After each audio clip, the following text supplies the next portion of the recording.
আপনার দলিল কি ত্রিশাল সাব রেজিস্ট্রি অফিসে? না দিছি না, দলিল দলিল বাসায় আছে। আপনার নাম কি?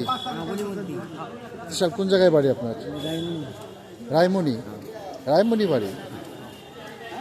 আমি ভাই দলিল তো আমি জানবার কোনো অফিস আমি চিনি না তো। সঞ্জান আছে আপনার? জন্ম আছে ওটা বাড়িতে জানি না। আর আপনার বাড়ি কোথায়? আমার বাসা ময়মনসিং কৃষ্ণপুর। নাম কি? অমরশুরি লেখাপড়া কোথায় করছেন? ময়মনসিং উচ্চ বিদ্যালয় কোন পর্যন্ত পড়ছেন? নন মেট্রিক। এই জন্যই তো আইনজীবী সহকারী। এখানে কি মোহর হিসেবে থাকেন কোনগুলির সাথে? হ্যাঁ আমি আমার বাবার সাথে গেছি। হ্যাঁ আমার বাবার সাথে কাজ করি। আমার বাবা 40-45 বছর যাবত আইনজীবী সহকারী। তাই কোনগুলির সাথে কাজ করছে? উনি সুফি গ্রামের পেট্রিক খেয়ে বেসতে। আচ্ছা আচ্ছা আচ্ছা। এমনি দৈনিক কত আসে আপনার?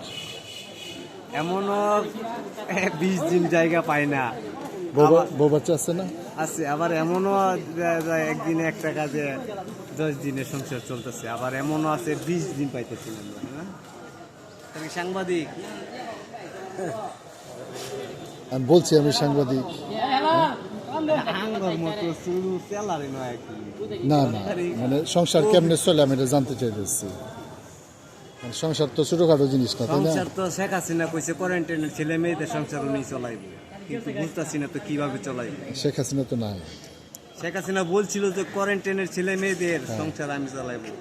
কান্দে দিয়ে কইছিল, জানি না তো কার বয়স কত, কইছিল কথাটা। সে কান্না করে বলছিল, ওর কথা রাখে নাই। সে কান্না করে বলছিল যে কোয়ারেন্টাইনের ছেলেদের বয়স কত হইবে আমি তো জানি না। কান্না করে বলছিল না এই কথা।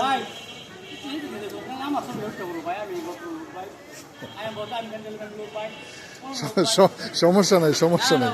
পরে কি শেখ হাসিনা কি করছে দেয় নাই? এখন তো বুঝতে পারতেছি না।